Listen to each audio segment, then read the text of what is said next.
We are headed over to the Gleese residence. It is a house project we were working on right before the fire, so he had just finished the framing. One of Jasper contractor Toby Gifford's work sites didn't make it through July's wildfire. A couple of sheets were missing on the roof that we had to do when we came back on the next day, but we were evacuated, and then this is what's left of the project. Back at his office, Toby is working on future rebuild projects, making plans with work crews, architects, and suppliers. The scale of this is massive. You know, we're used to only doing maybe 6 homes a year between the builders that are in town here. So to look at doing 300 plus structures in a year is daunting for sure. There are challenges. One is staffing.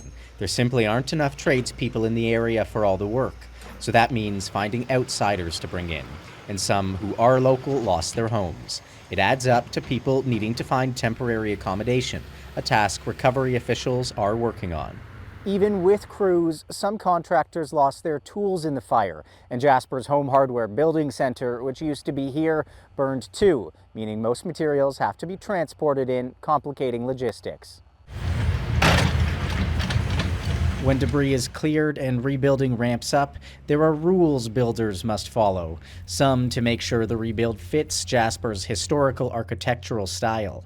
So the architectural motif sets out some standards for development in Jasper to ensure that the architecture is really emblematic of Jasper. So things like steeply pitched roofs, natural colors and materials, and developments that reflect the surroundings and are part of the surroundings rather than separate from them. Other rules have recently been put in place to make the town more resilient to potential future fires.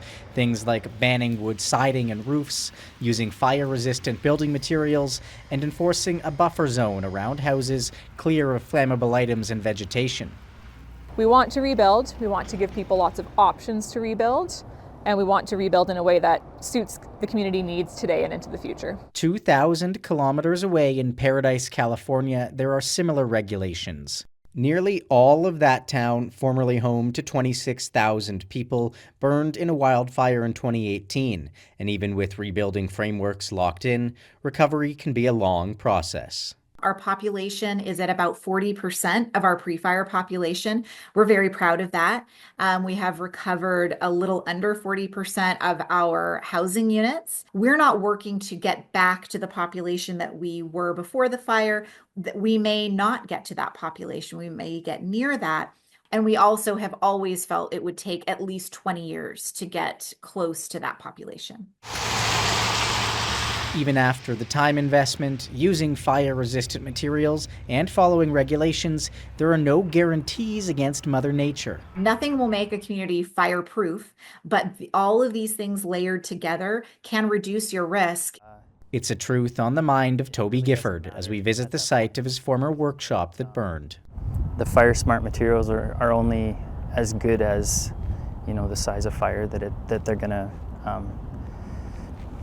face. So this fire was big enough that it didn't really matter. This was a brick building with steel garage doors. It